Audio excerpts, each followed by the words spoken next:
Здравствуйте, дорогие зрители! Я приветствую вас на своем канале. Подписывайтесь на канал, потому что изменится ваша жизнь навсегда.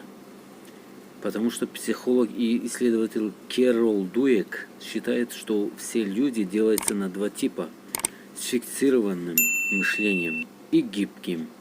Разбираемся, в чем отличие между ними и можно ли изменить образ мыслей.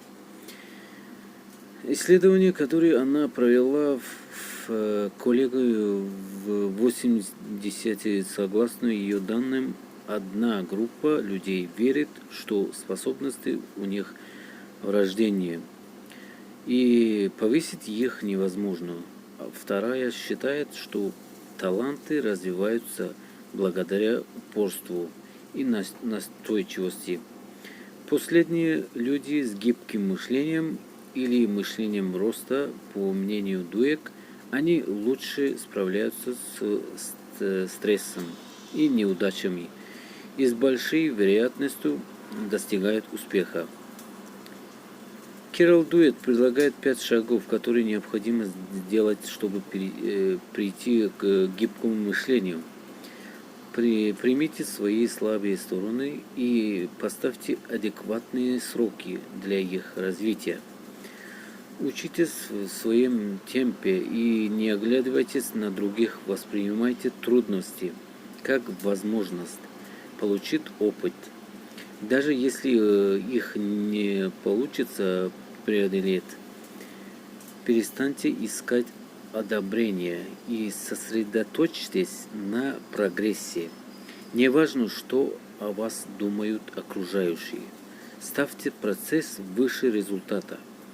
Несмотря на то, что теория быстро прижилась, в американской системе образования споры о том, насколько она верна, продолжаются до сих пор. В 2016 году команда ученых из Университета Сан-Франциско подтвердила выводы Дуэк. Специалисты нашли различия в строении мозга людей с гибким и фиксированным мышлением.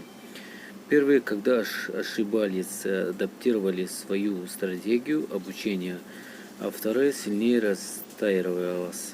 В 2018 году ученые из Сингапура обнаружили связь между гибким мышлением и внутренней мотивацией. Однако обе команды заметили, что исследования необходимо продолжать увеличивать число испытуемых и конкретизировать некоторые понятия. Критики теории Дуэк проверили исследования среди большого числа студентов и обнаружили, что их успеваемость гораздо меньше связана с типом мышления, чем предлагает теория.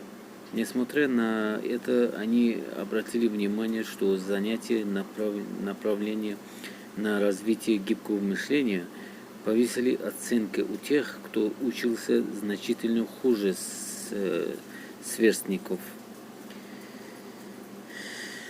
Дорогие зрители, если вы хотите изменить свою жизнь, следуйте этим 5 шагов, потому что они очень нужны. И перестаньте курить, выпивать